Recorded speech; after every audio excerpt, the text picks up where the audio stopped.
So Vivek, how do you think AI has been enhancing the way you can do design in projects and really bring products to market?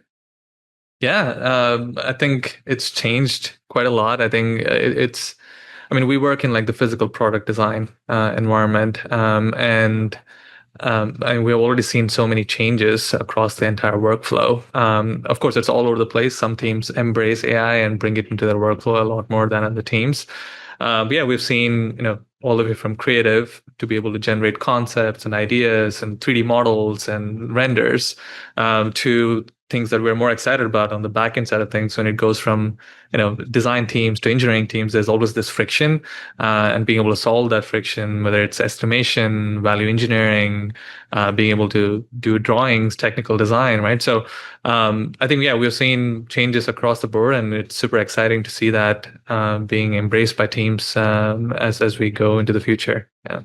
How do you see teams sort of getting good at this and practicing and like what are they doing to share and sort of continue developing the way they design? Yeah. I think there has been this environment or culture that has changed in some ways or brought in being able to experiment with new things, right? Like we have this Slack channel where we keep sharing new tools that we find. Okay, hey, we found this new model or we found this new company that's working on something interesting, and we've seen that with our customers too. They're sharing things, including ourselves, our tools that we have been building, and I think at the end of the day, I think they're seeing, okay, is this part of my workflow? Is this going to benefit from adding AI? And I think AI has brought in this experimental culture, this being able to try new things, being able to see if that works. Yeah, we're seeing on the software development side, we're Yeah. seeing sort of a bell curve of adoption. Mhm. There's some people that are struggling. There's some people middle of the road and seeing some positive benefit, and then there's some folks excelling in how they use AI in their life cycle. And what we've been doing too is try to really create room and space for the ones that are excelling to really push the boundaries of that and see if we can bottle up some of that energy and skill that they bring to that AI usage to the other team and sort of share that through same thing, Slack channel, Yeah. lunch and learns, just whatever you can do to expose different use cases with AI across the rest of your team is super valuable. What about different use cases in design? That are some examples that you've gone through on AI usage. Yeah, I mean, there's quite a few. I mean, I think in the physical design workflow, right? I think, as I mentioned, there's like different phases to it, and it hasn't changed for such a long time. Like, you're starting from this whiteboarding, sketching phases to going through 3D modeling and rendering, and then into the design for manufacturing, and finally into production as well, right? And we've seen AI across the board. I think the earliest implementations were, of course, like, how can we use these image models to help with sketching or image models to help with rendering, and we saw those applications.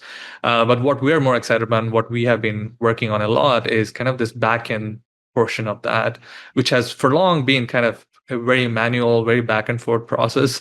And you might also relate to it in, like, when a design goes from a design team to engineering team, there's that friction with the handover. There's that friction with, okay, the engineering team doesn't want to do design and the design team doesn't want to do tech specs or engineering, right? So there's that friction. Neither one wants to kind of solve that challenge in some ways. And similarly in the physical product design, like, the design for manufacturing has long been such a cumbersome process. And we've been working on tools there. I think super excited to, build on the estimation portion. Like, before, for example, if you wanted to understand how much something would cost to build, the design team would have to like send hundreds of emails and back and forth with teams. It would take hours or days and weeks actually to get a accurate estimate, right? And it's something that the design team, of course, don't want to do. It just wants to get a quick answer. Okay, am I choosing this material or am I doing something different? And on the other end, a lot of people on the engineering side, it takes so much time to give the estimates back. They have to ask questions. They have to figure out exactly all the details before they can give a number out. And sometimes these projects don't go ahead. The factories sometimes don't get these products. So it was such a bad process for both ends. And using AI in these situations really solves the challenges, right? we were able to build an estimation app that brought this whole process down to a matter of minutes. And it solved the process for the design team because they were able to get these quick answers. And on the other end, the engineering team or the factories are able to not worry about having these long back and forth and not getting these projects at the end of the day. So yeah, processes like that I think are going to change so much in the future, and we're super excited to kind of work on those challenges. Totally. Yeah, it's the same life cycle, right? You still got to do all the steps of what you did before, but you have this assistant, this AI assistant, this AI enhancement going through each of the stages of the life cycle, from planning through execution through QA through validation and testing, right? So it's like super valuable in that. I've also, like, one of the things we've been seeing on the software side too is just bringing these AI tools into the software development lifecycle. Obviously, you're implementing features a little quicker, but you're doing it in a way that's more thorough, right? Like the READMEs, the documentation, the unit testing, the end-to-end testing is all a little easier to do, and the AI is going to do it naturally if you prompt it correctly in these things. So, we're just seeing the thoroughness of these features is much better than someone doing it by hand that might forget to update that README or that deployment script to go with it. So we're really loving just the thoroughness aspect of it as well. But our theory, or at least philosophy, has always been that, okay, there are parts of this workflow that if we automate it, things that no one wants to really do, we end up having so much more time to do all the other things better, and at the end of the day, create better products. And that kind of goes to your point, which is around the thoroughness. AI is able to take all of these, really manual, really time-heavy processes, and now you have time to be able to be more thorough with everything else. Can I think more about our user? You have the time to do that. You're able to ask more questions, think about sustainability better. So across the whole process, you now have more time to be able to build better products at the end of the day. Yeah. How does the human still guide and leverage AI to its fullest potential without being overtaken by it?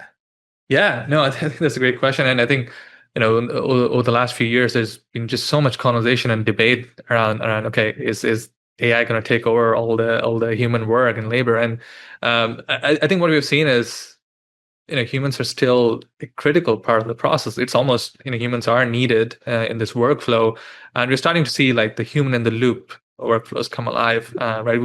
The human in the loop, like the phrase, we have had that for a long time with automation, but it's coming into real execution now. We're seeing that, but we were turning from being the actual, labor and working on, the actual steps in the process, to being able to guide, direct, curate, choose. Our roles are changing as humans, but at the same time, I think we are critical because one of the things that you pointed out, like AI has these bias because of the way they're trained, right? And then they kind of average out everything. They're able to just bring things that it learns from everything, and sometimes it's not always accurate. It's not always what you need in the moment. And we've seen, for example, some of the applications we built for enterprises. Just using AI, just being able to prompt something, it's not able to give you that 100% accuracy solution. It's able to get you to that 80% mark, but to get to the 100% mark is really hard for AIs to do. And we haven't seen that change, even as models have developed. And what we need there is that human expertise. What we need there is that human coming in and saying, okay, this is where we can improve this. This is where we have to change something. This assumption is wrong, and being able to bring humans in the loop is what we are seeing is critical, is absolutely necessary to solve these challenges. Otherwise, AI is just kind of slop, as we have seen a lot of the times, right? It's not actually solving the challenge. So I think the human AI collaboration is absolutely necessary, the way we see it, to continue to develop these tools. So we don't see AI being able to take over, but rather, I think, as soon as we flip our minds to say, okay, it's not doing that, and being able to see that as a collaborator, we're able to start seeing the opportunities that we are able to start doing, and seeing how our roles change as well in the future. Another area that we've seen it really sort of push our boundaries is like how we think about the team, or how we think about process going forward.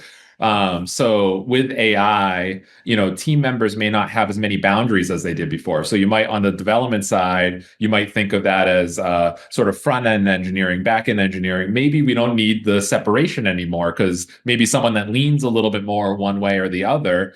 With AI, they can still implement and oversee the development of both ends of the application, for example. How about you from a design perspective? How are you seeing AI morph the organization itself?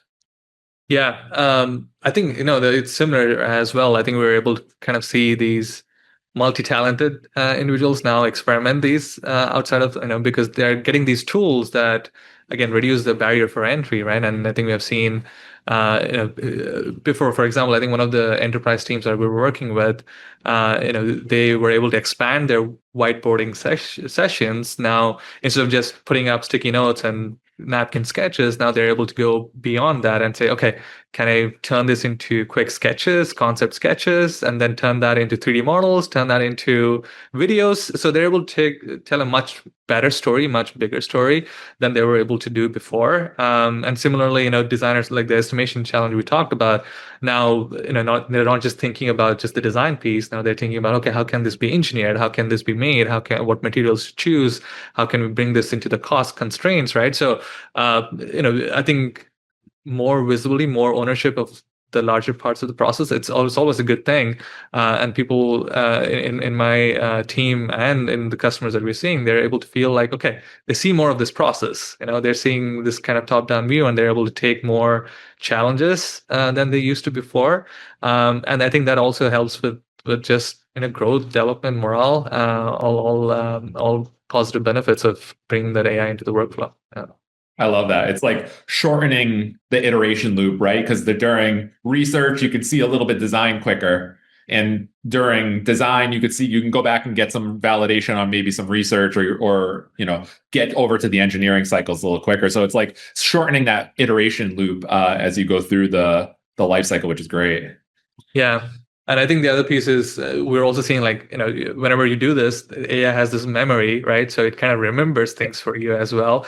So you're able to kind of like, to your point, like the iterations are easier because you don't have to like wait to find information. Like it's there and you're able to just talk and verify things and, work with AI much more effectively than without it. Yeah. Totally. How about the process? So, like on a development side for process enhanced with AI, there's times that you almost want to get back to more of a Kanban style setup, right? It's like maybe Agile doesn't take as long. Maybe the story points are inaccurate now with AI enhanced development, right? Maybe we don't need the Fibonacci sequence. Maybe it's more linear in implementing tasks. These are all the things going through our mind. I don't think we have an answer yet. But curious on the design side, how is AI sort of changing the process there? Yeah.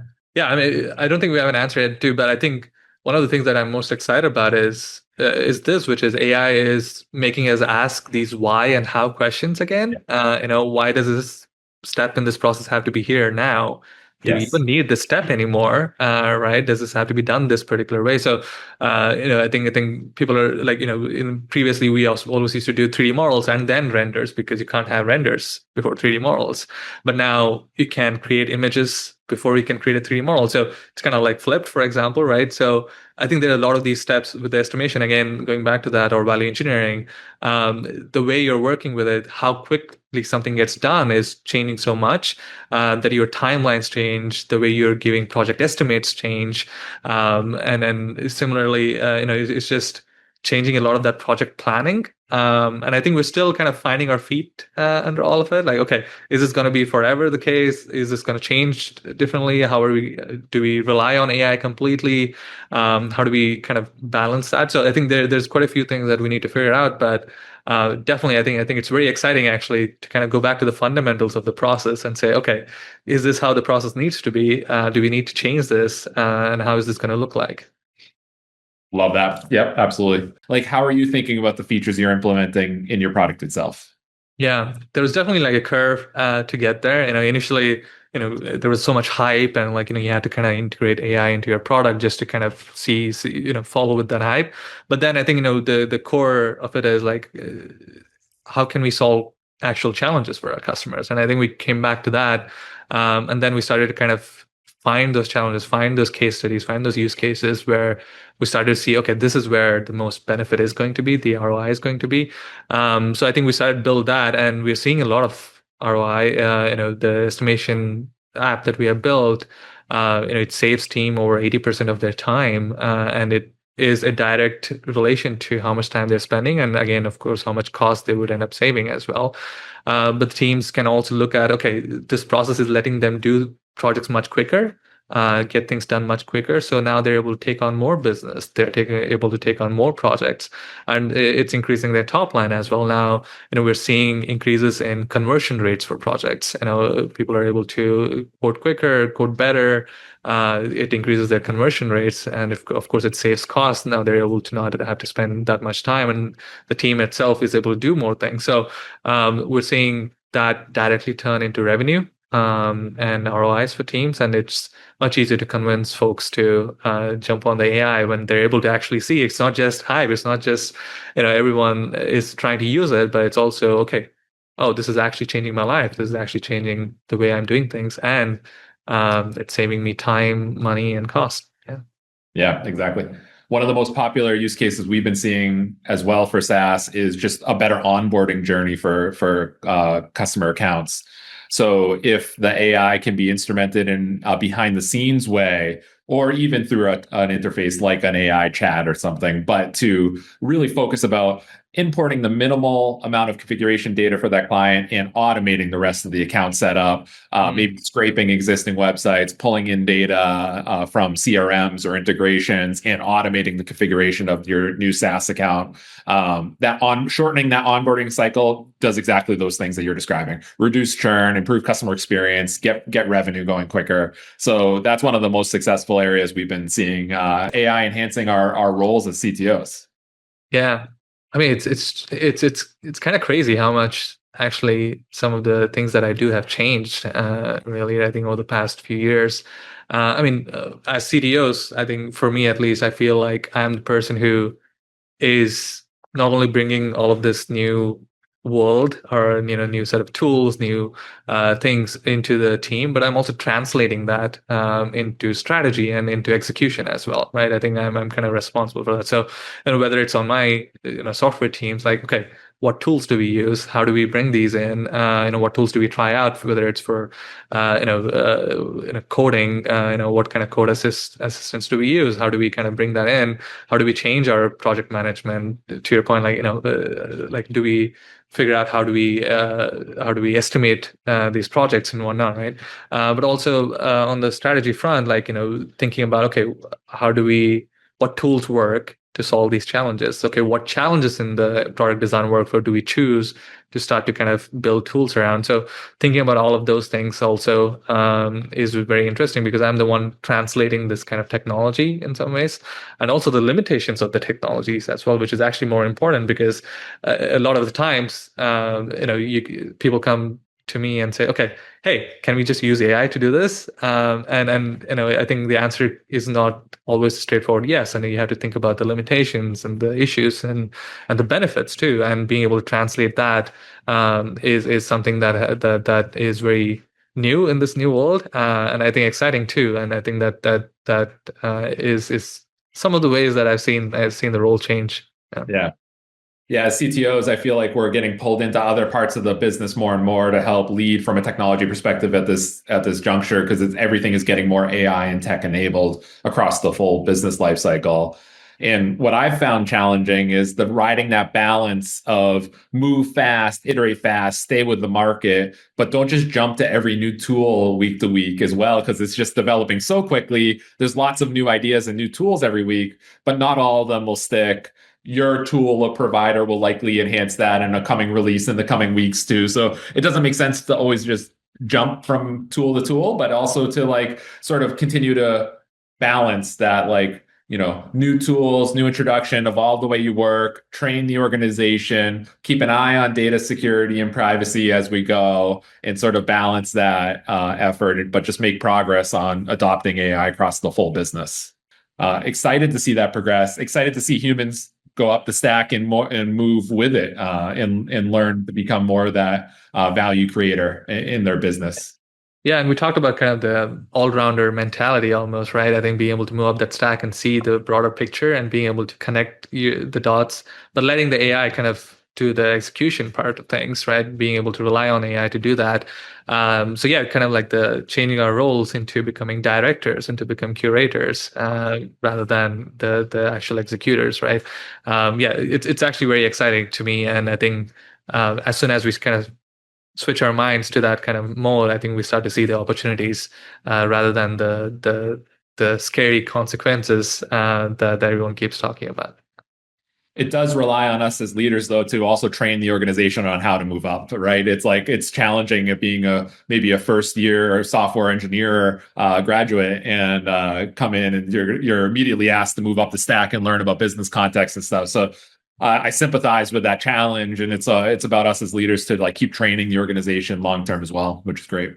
Yeah, and I think it's also kind of scary for folks to let go of like what they have been doing for so long as like this is how I've been creating value, and now AI is kind of shifting that. So I think it's understandable why it's scary, but I think again, switching that mental model to say, okay, how can I create value now?